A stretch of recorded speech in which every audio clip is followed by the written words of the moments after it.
saudara pendengar yang kami kasihi dimanapun Anda berada. Anda kembali bersama kami pada acara Telaga, Tegur Sapa Gembala Keluarga. Saya Gunawan Santoso bersama Ibu Idayanti Raharjo dari Lembaga Bina Keluarga Kristen telah siap menemani Anda dalam sebuah perbincangan dengan Bapak Pendeta Dr. Paul Gunadi. Beliau adalah seorang pakar dalam bidang konseling dan dosen di Seminari Alkitab Asia Tenggara, Malang. Kali ini kami akan berbincang-bincang tentang beberapa pertanyaan yang bisa dijadikan pedoman untuk mencari pasangan hidup. Kami percaya acara ini pasti akan sangat bermanfaat bagi kita sekalian. Dan dari studio kami ucapkan selamat mengikuti. Bapak, kita semua menyadari betapa pentingnya menemukan seorang pendamping atau pasangan hidup yang tepat, dan tentunya itu yang diperkenan oleh Tuhan. Tetapi masalahnya yang sering kali dihadapi adalah bagaimana kita menemukan pasangan itu. Pada kesempatan ini kami mencoba untuk membantu para pendengar tentunya, karena kita semua sudah berkeluarga, sudah menemukan pasangan hidup itu. Tetapi banyak pendengar kita yang membutuhkan suatu pedoman, kira-kira apa yang bisa dijadikan semacam tolok ukur atau pedoman, bimbingan untuk menemukan pasangan hidup itu. Nah, yang pertama-tama itu adalah mengenai saling kerjasama antara yang satu dengan pasangan yang lain. Pertanyaannya adalah apakah kalian itu menolong satu dengan yang lain untuk bertumbuh dan hidup lebih dekat dengan Tuhan. Nah, menanggapi pertanyaan seperti ini, Bapak, jawabannya apa biasanya? Sebelum saya menjawab, saya akan menggarisbawahi yang tadi Pak Gunawan sudah sampaikan. Betul sekali Pak Gunawan bahwa perlu ya bagi para pemuda-pemudi menyadari hal-hal yang harus mereka perhatikan dalam memilih pasangan hidup. Dalam praktek konseling saya berulang kali saya menemukan kasus-kasus di mana ya masalahnya adalah masalah yang mereka bawa dari awal pernikahan. Dan seharusnya hal-hal itu sudah mereka sadari sebelum mereka menginjak ke pernikahan. Tapi karena tak terselesaikan, akhirnya mereka harus bergumul dengan masalah yang sama tahun demi tahun. Dan biasanya kalau masalah yang sama terus-menerus menghiasi rumah tangga kita, biasanya makin lama akan makin berakar dan makin susah untuk dibereskan. Jadi saya kira yang Pak Gunawan akan tanyakan ini sangat bermanfaat dan mudah-mudahan para pendengar bisa menjadikannya panduan ya buat mereka mencari pasangan hidup. Yang pertama tadi, apakah waktu kita berpacaran justru kita ini akan merasakan didekatkan dengan Tuhan atau tidak? Nah, saya kira itu salah satu pertanyaan yang baik untuk dijadikan tolak ukur. Kalau kita makin hari makin jauh dari Tuhan gara-gara berpacaran dengan pacar kita ini, saya berani berkata memang itu bukanlah suatu hubungan yang diperkenankan Tuhan.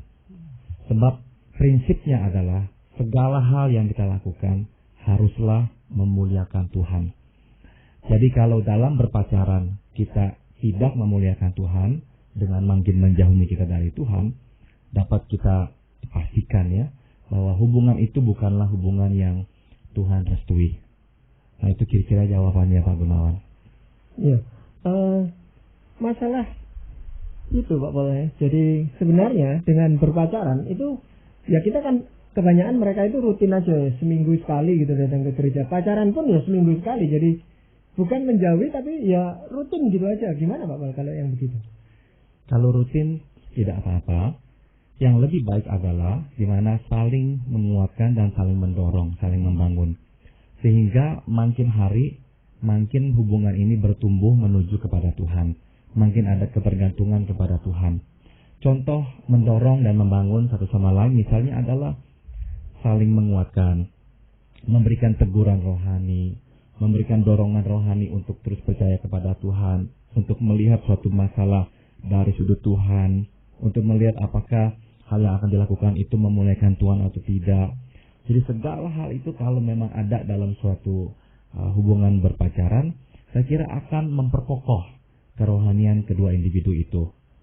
Tapi kalau misalnya salah satu pacarnya bukanlah seorang anak Tuhan, dapat kita pastikan bahwa hubungan itu tidak akan memuliakan Tuhan dan mereka tidak akan bertumbuh dalam Tuhan. Sebab yang satunya otomatis tidak akan bisa memberikan dorongan-dorongan rohani kepada pasangannya.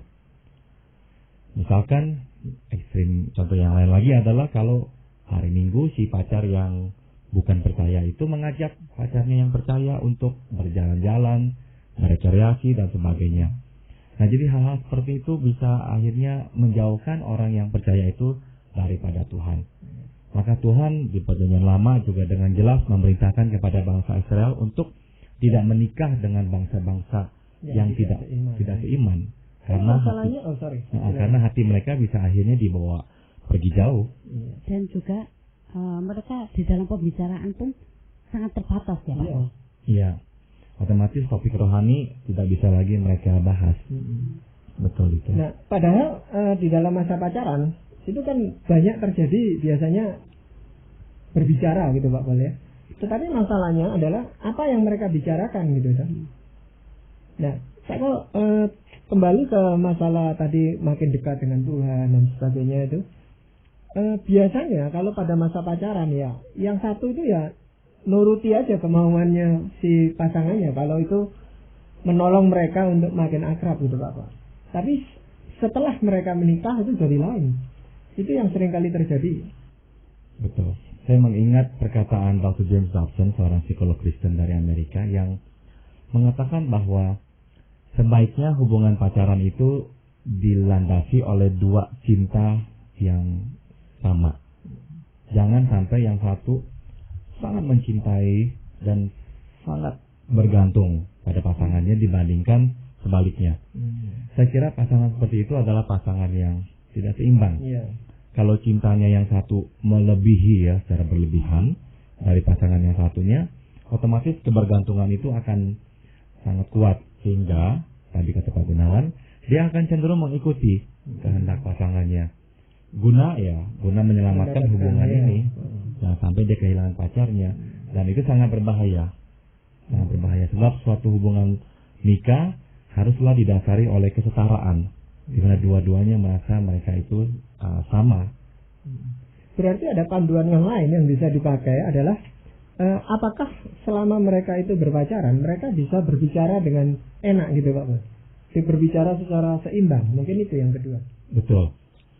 Saya kira aspek berkomunikasi adalah hal yang sangat penting ya. Berbicara satu sama lain itu menunjukkan banyak hal. Misalnya kesamaan minat. Kalau kita tidak memiliki kesamaan minat, susah untuk bicara panjang lebar. Kesamaan berpikir ya, pola pikir yang sama mencenderungkan kita bisa berbicara dengan panjang lebar. Yang berikutnya lagi adalah kemampuan untuk memahami apa yang dibicarakan oleh pasangannya. Itu juga ditunjukkan oleh berapa mampunya mereka berbicara. Sehingga hal-hal itu akan dapat menambah keakraban mereka. Sebab kenyataannya adalah di lapangan ya, ada pasangan-pasangan yang benar-benar sangat susah berbicara, dan kalau ditanya kenapa tidak bicara, tidak ada yang mau dibicarakan. Apakah itu faktor pendidikan itu berpengaruh di sana gitu Pak Pol? Jadi kalau kesenjangan pendidikan itu terlalu jauh, mungkin pola mereka berbicara juga berbeda. Akan berpengaruh Pak Gunawan. Akan berpengaruh sekali ya, faktor pendidikan, faktor IQ. Jadi jangan sampai terlalu berbeda jauh. Karena kalau terlalu berbeda jauh tidak akan menemukan kesamaan ya, atau titik temu di antara mereka. Mungkin kalau bisa dijadikan pedoman bahwa semakin banyak perbedaan di antara mereka, semakin sulit mereka itu berkomunikasi, Pak. Betul. Semakin sulit mereka itu mencapai suatu titik temu di dalam komunikasi itu. Betul. Ya. Kemudian kalau mereka itu tidak seiman ya Pak Pol, di dalam mereka bekerja sama pun akan mengalami banyak kesulitan juga Pak Pol. Iya, salah satu hal yang penting yang juga harus menjadi tolok ukur adalah berapa mampunya mereka bekerja sama ya. Tentu kalau tidak seiman akan membawa dampak dalam kerjasama mereka. Memutuskan suatu masalah memerlukan kesamaan nilai-nilai hidup. Kalau nilai hidupnya sudah berbeda akan mengganggu ya nantinya dalam memutuskan suatu masalah. Misalnya dalam perpuluhan apa itu kan Betul sekali. Yang satu rela memberikan perpuluhan kepada Tuhan, yang satunya sangat mungkin berkeberatan.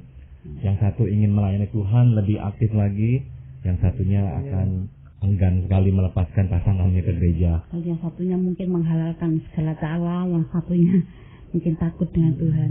Betul sekali. Betul sekali. Sebenarnya kalau tadi disinggung tentang kerjasama Pak Pal, ya, itu bagaimana pasangan yang baru ini, artinya belum pasangan, masih saling menjajaki ya, kedua pemuda yang sedang berpacaran ini menjalin kerjasamanya. Dalam bentuk-bentuk apa mereka itu sudah bisa mulai menjalin kerjasama gitu Pak Pal, yang saya maksudkan. Salah satu wujud kerjasama adalah pengambilan keputusan. Jadi, salah satu hal yang perlu dilihat adalah berapa mampunya mereka mengambil keputusan. Nah, tadi Pak Gunawan sudah singgung, ada pasangan yang tidak mengalami masalah. Iya. Karena yang satu menuruti secara total kehendak pasangannya. Nah, sudah tentu hal itu tidak sehat. Jadi yang lebih sehat adalah dua-dua harus berani mengemukakan pendapat. Nah, kemudian berikan kesempatan untuk mengambil suatu keputusan bersama. Nah, apakah mereka mampu bekerja sama dalam pengambilan keputusan itu? Apakah yang mungkin sering timbul justru adalah perbedaan pendapat? Kalau yang mungkin sering timbul adalah perbedaan pendapat, ya berarti mereka belum lulus dalam faktor kebersamaan ini. Betul. Juga di dalam menghadapi masalah itu Pak. Tepat sekali. Sebab masalah itu mengundang kita atau bahkan mengharuskan kita mengambil keputusan. Ya. Betul. Jadi masalah timbul, bagaimana menghadapinya? Keputusan apa yang harus kita ambil? Nah, mereka harus mengambilnya berdua. Saya temukan bahwa banyak orang bisa mengambil keputusan sendiri, tapi sulit mengambil keputusan berdua. Itu yang sangat sulit. Maka akhirnya banyak pasangan yang tidak melalui tahapan yang sehat ini, mereka mengambil jalan pintas, yaitu yang satu memaksakan kehendak dan yang satunya terpaksa menerima kehendak. Begitu. Nah, seolah-olah dari luar kita melihat aman, tentram, harmonis. Namun sebetulnya ya ada unsur keterpaksaan. Memang menyelesaikan sedikit banyak ya masalah, tidak ribut. Tapi ada yang sedang menderita, ada yang tertekan. Yang lebih sehat justru memang mensinkronkan, sehingga akhirnya bisa belajar bekerja sama. Yang lebih sehat memang ini, tapi jauh lebih susah Pak Gunawan dan Ibu Ida. Justru lebih susah begitu. Jauh lebih gampang yang satu memaksakan, yang satu hanya menuruti. Otoriter jadinya. Otoriter, betul. Bapak ya, di dalam berpacaran itu kan orang nggak lepas untuk berekreasi ya, entah nonton, entah shopping ke toko atau pergi bersama-sama gitu ya. Nah, apakah itu bisa dijadikan pedoman juga bagaimana mereka itu berekreasi di dalam masa berpacaran itu, Pak? Betul. Salah satu tolak ukurnya adalah apakah pasangan itu mampu untuk berekreasi bersama, artinya menikmati waktu luang bersama. Jangan sampai pasangan kita itu sangat berbeda dari kita sehingga benar-benar tidak ada titik temu untuk menikmati hidup bersama. Misalkan yang satu senangnya nonton bola, yang satu senangnya dengar lagu-lagu yang rock and roll, yang satu senangnya rame, yang satu senangnya diem di rumah. Akhirnya apa yang terjadi? Nggak pernah bisa menikmati hidup bersama. Yang penting adalah bukannya memulai dari kesamaan. Yang penting adalah bagaimana mencocokkan diri di dalam perbedaan itu dan saling menghargai perbedaan itu. Waktu saya baru menikah dengan istri saya, kami mempunyai perbedaan yang cukup besar dalam hal menikmati hidup, rekreasi ini. Istri saya senang sekali dengan lautan, pantai. Saya senang dengan gunung. Bedanya ini. Beda sekali itu. Sebab ya memang nggak banyak yang ada dua-duanya. Tapi akhirnya setelah menikah berbelasan tahun sekarang, saya menikmati pantai. Saya tahu dia suka ke pantai, jadi saya juga memberikan waktu untuk pergi ke pantai. Dan karena memberikan kesempatan kepada diri saya untuk sering-sering ke pantai, lama-lama sangat menikmati pantai. Dan dia pun lama-lama juga sangat menikmati pegunungan. Gitu.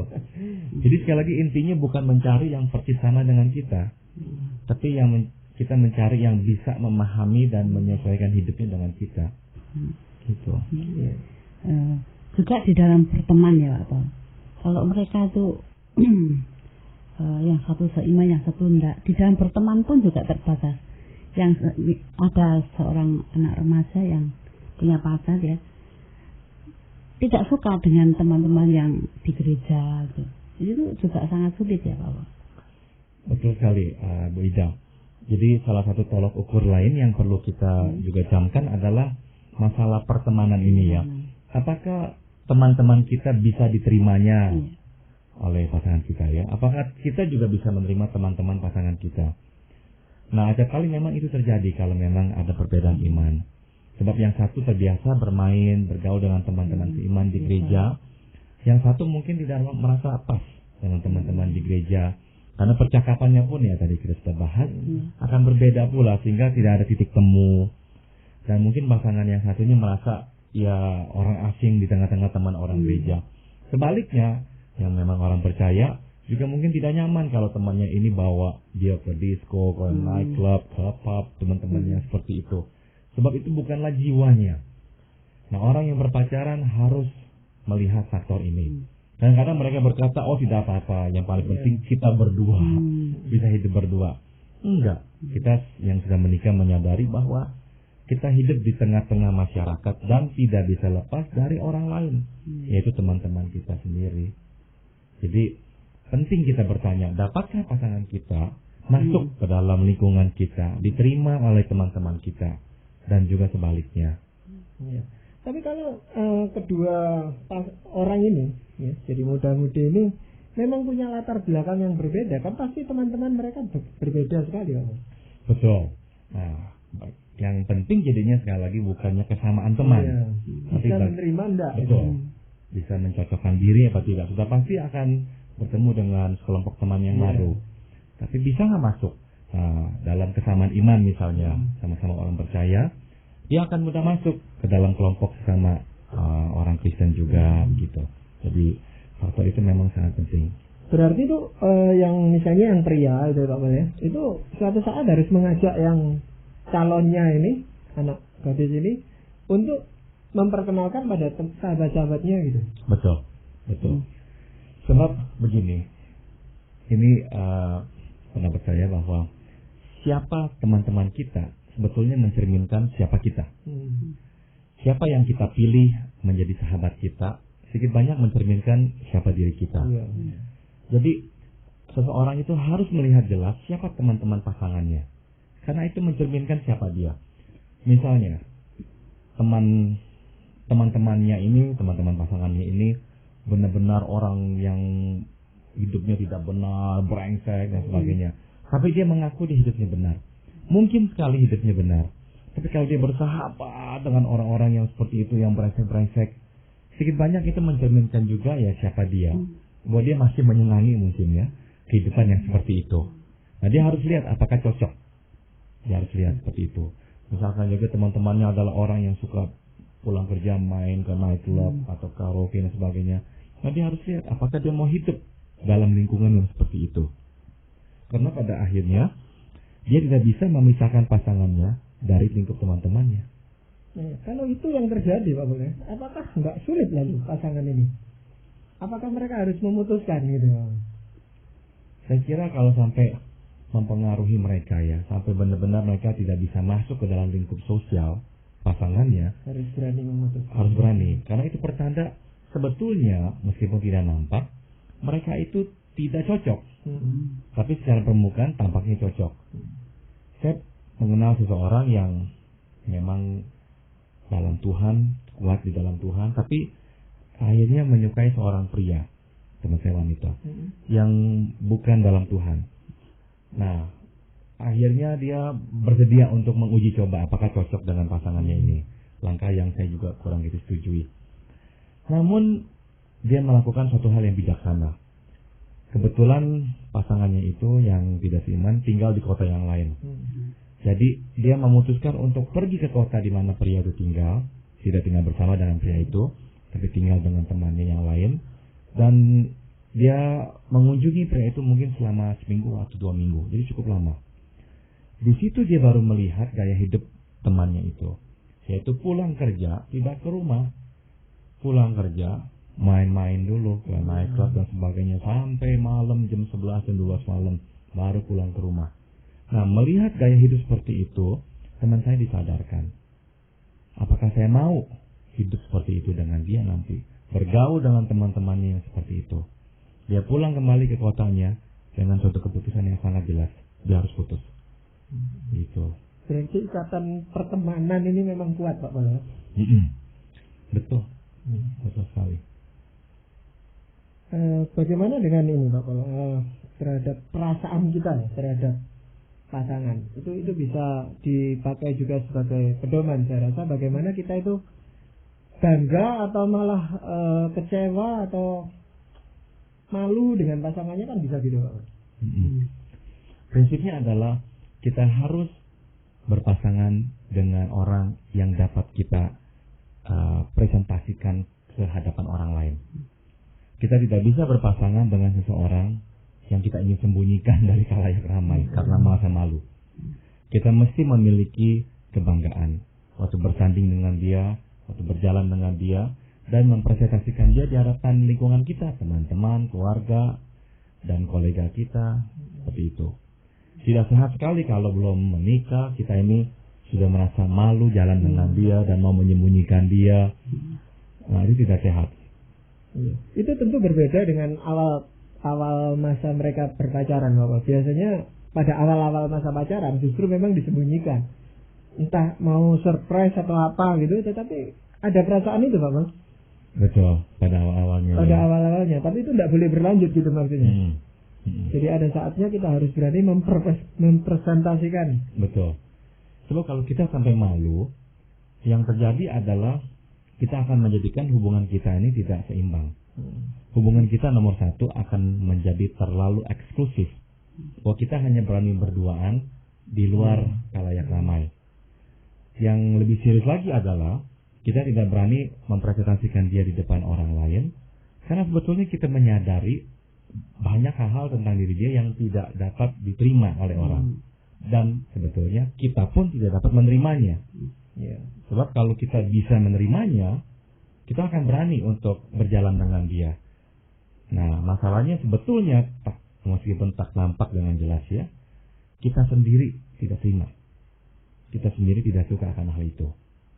Jadi, dengan kata lain ya, kita harus memilih orang yang kita bisa terima.